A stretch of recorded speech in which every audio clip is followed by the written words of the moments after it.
Hello? Hey, can you guys hear me? Cool. So I'm Ram. I'm a product manager at Databricks. With me, I have my colleague Vlad Feinberg. We're going to be talking about how we developed online learning on top of structured streaming. So I'm going to be talking a little bit to set the context on what online learning is. And Vlad will be talking about how we actually implemented this on top of structured streaming and why. And towards the end, we'll try to give a demo. I just heard that nobody does live demos here. And yesterday, someone who did a live demo had a bad experience. So we're going to have some fun, right? Cool. All right. So to just set the context, what is online learning? So a lot of you might be familiar with batch machine learning, and that's kind of the most common machine learning framework. If you use Spark's MLlib or if you use scikit-learn for the most part, pretty much any other machine learning framework out there, what you're doing is basically batch machine learning. Now, batch machine learning has some nice properties. Basically, you can actually look at the entire data set before you do an update. In online learning, in the strict sense, you basically have to make a decision as you see data points. You're not allowed to see a data point again if you missed it. Also, it has a nice property, which is you actually make an update to a model right after you see a data point. So you don't have to wait until you've seen the entire batch of data, right? So that's basically at a high level what online learning is in 2 sentences. To give you an example to frame the context, I'll kind of walk you through a little bit of a very canonical online learning algorithm. It's called the Perceptron, one of the first algorithms that was actually discovered. The goal of the algorithm is basically the following. So you're trying to find the best line that separates positive from negative examples on a plane. So if you think of a plane, and I have 2 axes here to mark it, if the algorithm has not seen any data points at all, its guess could be as good as anybody else's, and it might think that this is the best fit line, and things above, things in the direction of that vector W, which is normal to the line, that's all positive examples, and one below it is all negative examples. So basically, the line is dividing positives from negatives. The positives lie above the line, negatives lie below the line. So that is its current hypothesis until it meets a data point. Now this data point happens to be negative, so it actually violates that hypothesis. Now because it's an online learning algorithm, it makes a decision after it sees this data point on what it needs to do. So basically the decision in the case of the Perceptron, which is one particular algorithm for online learning, is to do an update. And the update is done using an update rule of the following sort. So once it does the update, it has now corrected its hypothesis. And now you can imagine it continuing in this fashion. Now it meets a few positive examples, and it decides that the positive examples lie above the line, so it doesn't need to do anything. So the current hypothesis seems to fit with what's seen so far. And you can keep going. Now once you're done, at this point, presumably you've seen all examples, all labeled examples. And if you were to run a batch algorithm, the batch algorithm could actually output something different.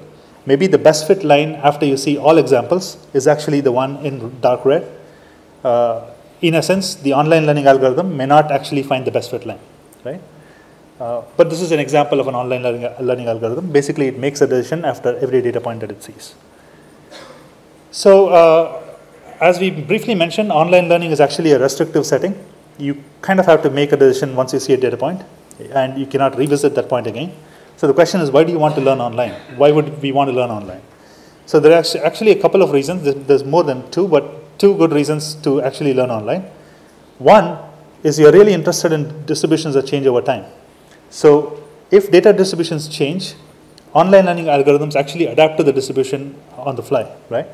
All batch machine learning algorithms make an assumption that every data point is the same as every other data point in terms of the distribution being the same. It may be an unknown distribution, but the distribution doesn't change from one period of time to another. The other scenario where you want to learn online is if you're doing what's called large-scale learning.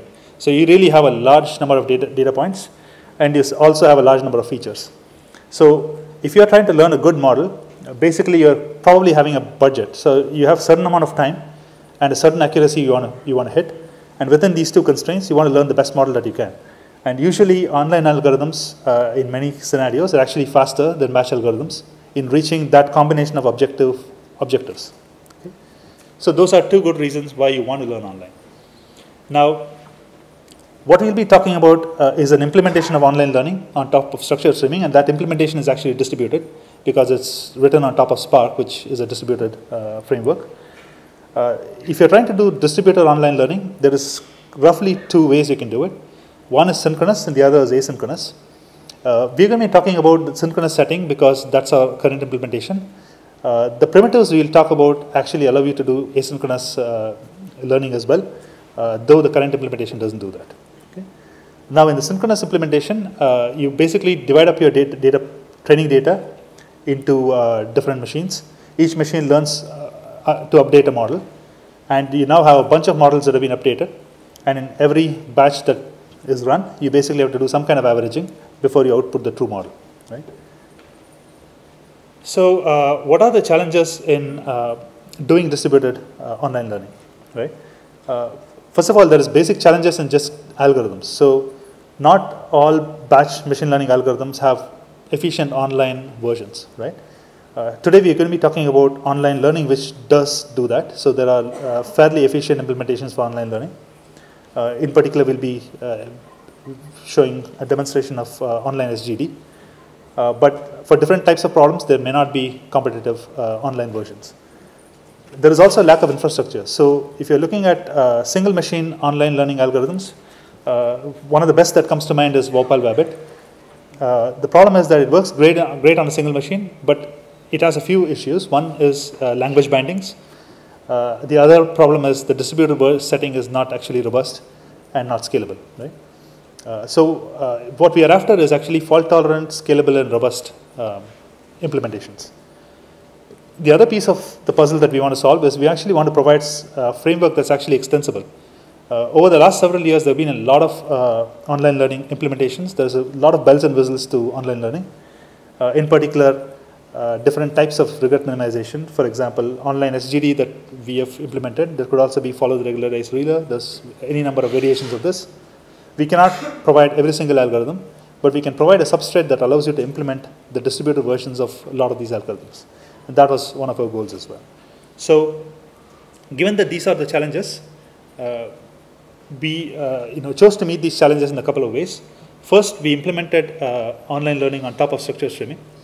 And I'll be giving you a very brief recap of structured streaming. But the reason we chose that is because, as you see, structured streaming allows us to do two things.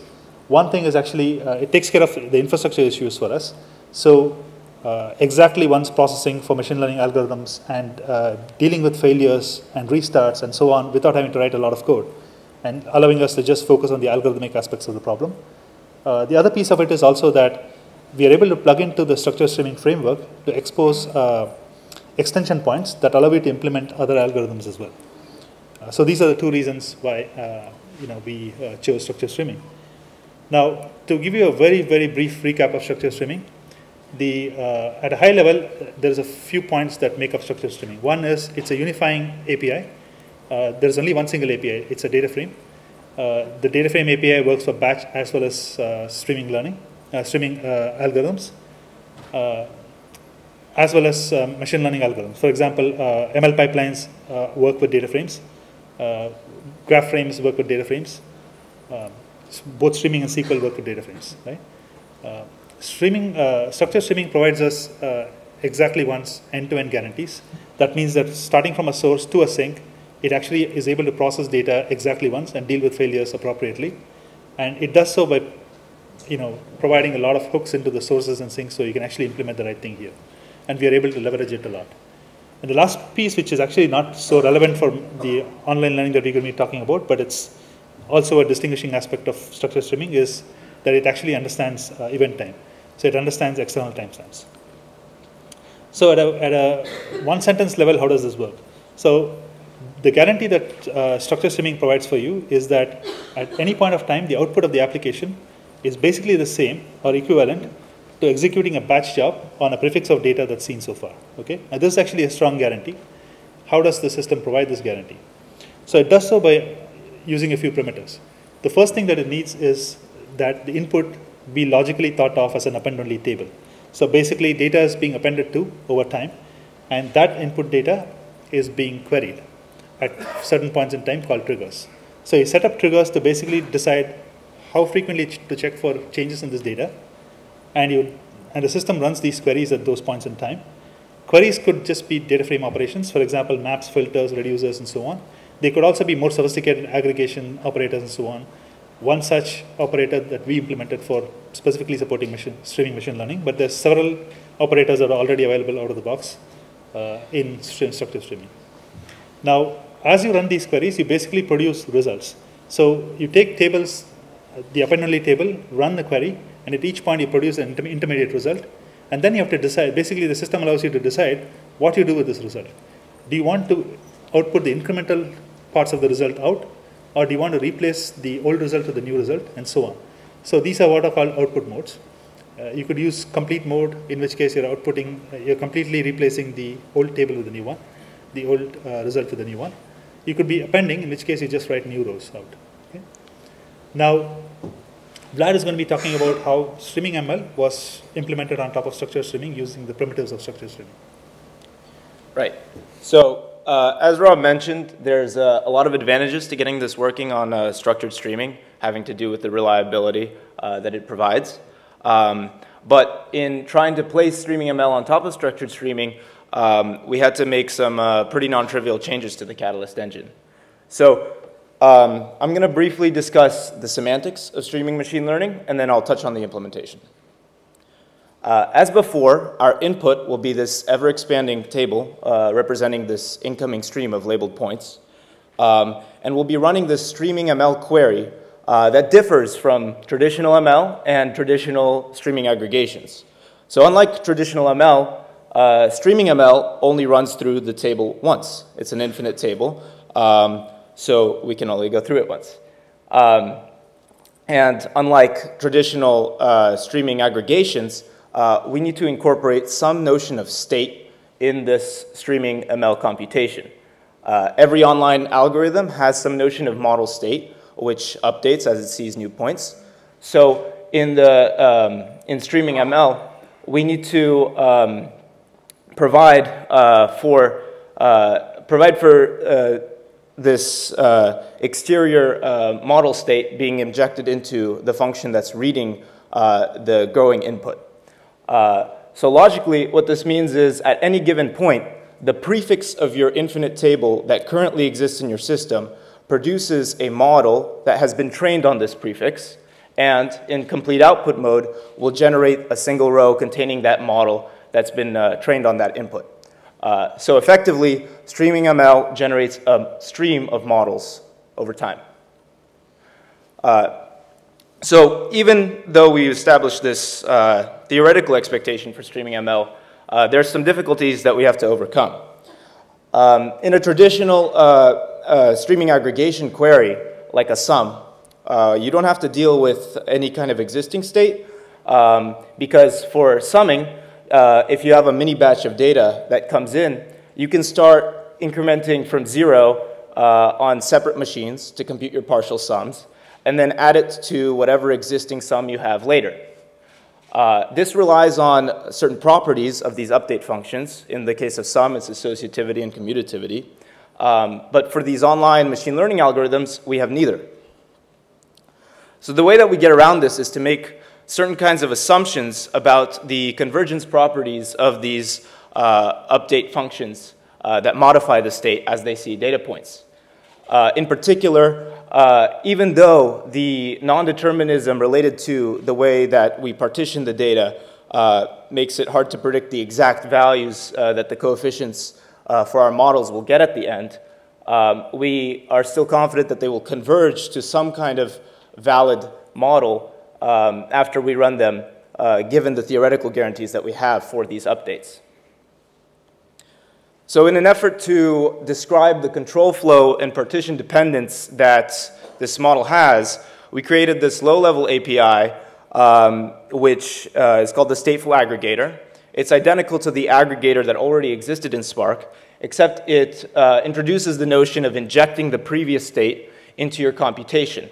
And every microbatch you will be injected with the previous state of your model, which you are free to update, and then over a reduced step, average into the final next model that will be injected in the next step when you have more data. From a software engineering perspective, this low-level API is perhaps the broadest reaching achievement that we have here, because the abstraction it provides is useful for a variety of algorithms beyond supervised machine learning. So just to give a brief sketch of the communication that goes on in this kind of query, you would have a running query with some kind of existing operators already alive, and the driver would pull an incoming labeled stream source for some data, which would reply that it has some data. Then it would initiate a new microbatch where several different tasks, each of which has some sharded version of this, sharded amount of the microbatch data read from the source. They would take this data, pull the previous model from a state store, and then apply feature transformations and learn on this old model whatever updates each incremental step that the user provides would result in. So after each map phase machine takes the previous model and learns on the new examples, it sends its newer updated models, which were all individually learned on, for a model averaging step on the reduced machine. And this is necessary because every map machine here has received different incoming new examples. So the end result after all of the updates will be a set of m different models that need to be combined in some way. Once the reduced machine averages these models together, it'll put it back into the state store. Right, so now that we have some kind of notion of the infrastructure behind streaming ML, we can take a look at what it provides for clients. Our main goal was to give the familiar SparkML estimator interface for streams. So just like you would take with a regular static data frame, you could plug in a streaming data frame, which has the same exact API, to an estimator's fit function, which would return a model. But this model is a stream of models, which is constantly being updated as more data comes in. In addition to this, we wanted to maintain batch interoperability, so that if you ever want to use the single pass nature of these online algorithms to run quickly over a large data set, you could, and you would in fact call the same method because the APIs are identical. Finally, the last goal that we wanted to reach here was to provide the extensibility for an online streaming ML platform in open source. In particular, it's difficult to, when you're developing an online algorithm, it's difficult to take the various improvements that you want to select for whatever your use case is and apply them without pulling in several different projects. So just like the SparkML estimator interface lets you select from a variety of options for your machine learning algorithm, we wanted to provide that here for online machine learning. In addition to this, there's a couple of improvements that we have planned. There's a couple more modern online machine learning bells and whistles that we can add, such as different regularization functions and normalizing the input data to handle different ranges. And as I mentioned before, the generic stateful aggregation API is extensible in the sense that we can develop other kinds of not necessarily supervised machine learning algorithms on top of it. So I'm going to hand it off to Ram for a demo.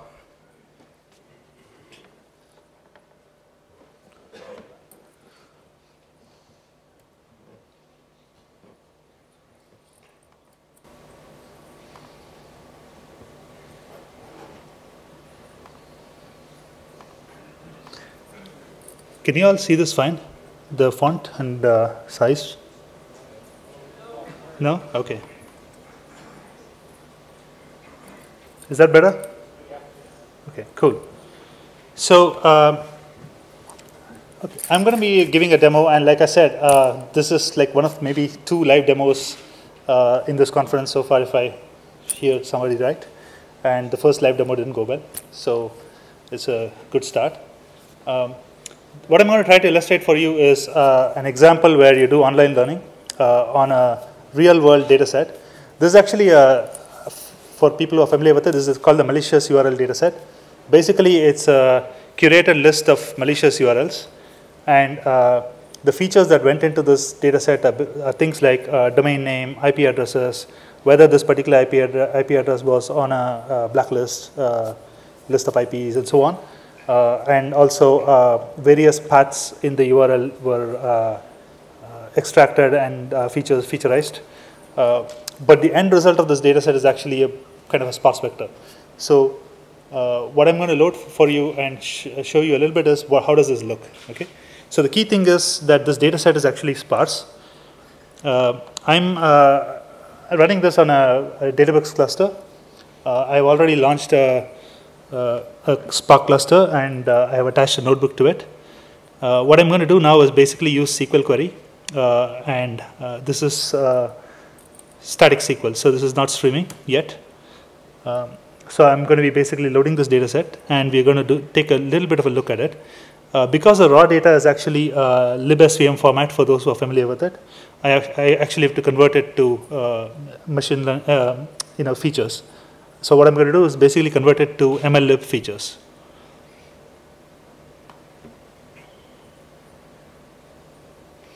And apart from that, I'm going to do a few things, which is basically kind of add the file name to this so we know what day's data we are looking at. And we also look at what features we collected. So let's quickly kind of display this data set to see what's going on. So when I run display, basically a Spark job runs, and what you get as an output is basically the various columns that go into this data set. For example, the input column that was, So the input column that was value, that's the raw string. The label point, which is basically the MLlib label point data structure, which is label as well as a feature vector. The feature vector is actually sparse, so you can see that there's a few non-zero values. Indices 1, 3, 4, 5, and so on are non-zero. So for this particular record, the index 2, for example, does not appear. It probably appears on a different day. So this particular record actually is for some day. I think it's day 54 or something. We'll know it here.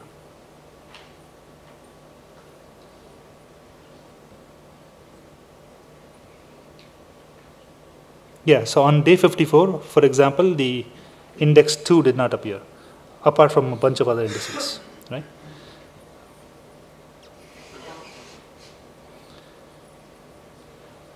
One thing you can do is basically take this data frame and register a table.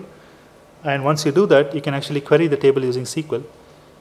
One particular SQL command I'm going to issue is, how do the labels look on day 1? So how many positive labels were there? How many negative labels were there on day 1?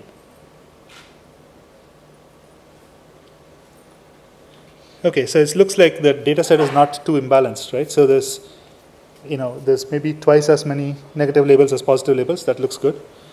It's not imbalanced. So now what I'm going to do is basically launch a streaming job to train online. But before I do that, I'm going to show you, I'm not going to run batch training on this, but I'll show you the result of running batch training on this. So here I actually run batch training on this exact data set for 20 iterations, doing logistic regression using BFGS. Now, this actually ends up taking about 8 minutes, and it produces a model with an AUC of about 0.969, which is actually pretty good. AUC of 0.969 is quite good. But the key thing is that it actually trained on the entire data set. So this data set has 120 days of worth of data. We trained on 119 days, and we tested on day 120. So it looks pretty good. 0.969 is not bad at all. Now I'm actually going to train online. So in this case, I'm going to kind of simulate the read. So I have this data set. I'm going to read one file at a time. This is just for convenience. We can actually read streaming. But as a convenience, we can just read one file at a time. We're simulating a stream. Yeah. Okay. So you know, what you get when you do SQL context.read stream is actually a data frame, which is a streaming data frame. So when you display a streaming data frame, unlike displaying the regular data frame, you actually launch a streaming query, and you see that it's kind of doing some work here. So it's going through various offsets and reading various files. Now again, I'm going to parse the data. And now I'm going to train a model. And the model that you're going to get is actually not an MLlib model per se. What it's going to give you is actually a stream of models. So this is actually a stream. I'm also going to load the test data. So now I'm actually going to run a streaming query. So this streaming query is now going to basically train the model, right? So it's going to read data and start training the model over time. As you can see, it's awaiting data. So there's going to be some amount of time it spends setting up the stream and kind of running things. So it's done now.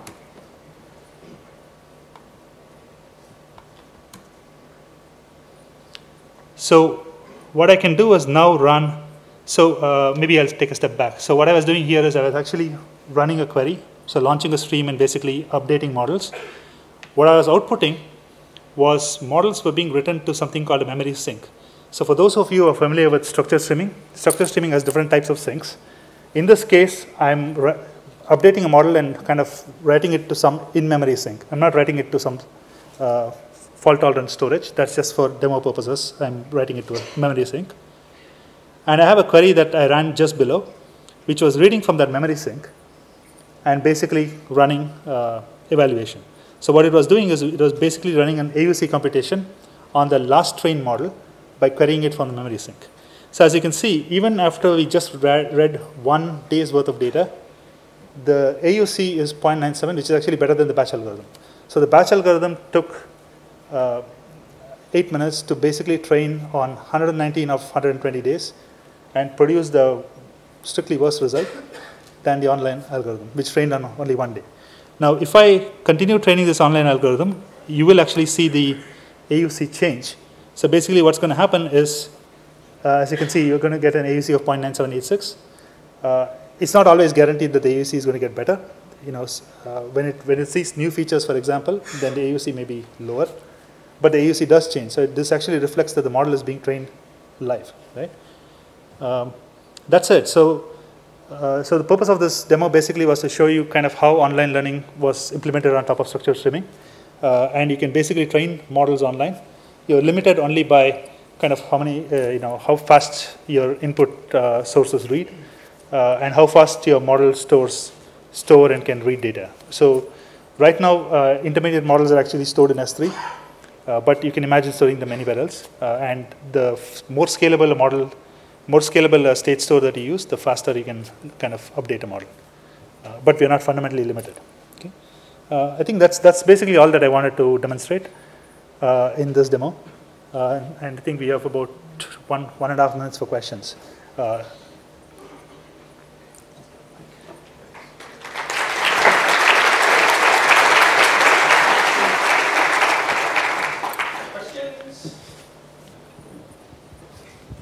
That was a great presentation. Thank you very much. I have a question regarding the persistence of the models, because you mentioned you have multiple sinks. The real life scenario would be that you're storing this model in some database or somewhere like this, and then you have some other processes reading it and using it for predictions, for example, right? Yeah. So the question is, what kind of sinks you will use, and what kind of export types you will enable, so that will you have PMML? Will you have maybe just text files that you can parse it and use somewhere else? What's the work done in this area? That's a good question. So for the most part, you can use any sinks that structured streaming provides. So we didn't really write a memory sink. We used one that was available, right? So as more sinks are available in structured streaming, you can just use them. So you can store your models wherever you want. What you get to decide is the model serialization format itself, right? And we want to make sure that that format works with the rest of MLlib. So we want to provide consistent formats that you can actually store models and read them from somewhere else and stuff like that. If you have any specific model formats in mind, I'd be happy to Yeah, because the practical case would be, for example, you have a REST service that uses your model, and then Yes. maybe that's Python code or Scala code or Java code. You have to be able to parse your model and do predictions on demand. Yes. So then this should be some sort of generalized, not Spark specific, but generalized standard of writing models. Yes, I think there is a PMML format. That's like the most commonly used one. There aren't that many readers for PMML. So yeah, so it's the only industry standard that I know of. But JSON is also a very valid format to use. But it's you still need to interpret that JSON. Right? Should we say what it's currently? Yeah. So currently it's Spark internal. It's just using like serialized types for Scala vectors and stuff like that. But the plan is to make it JSON or PMML.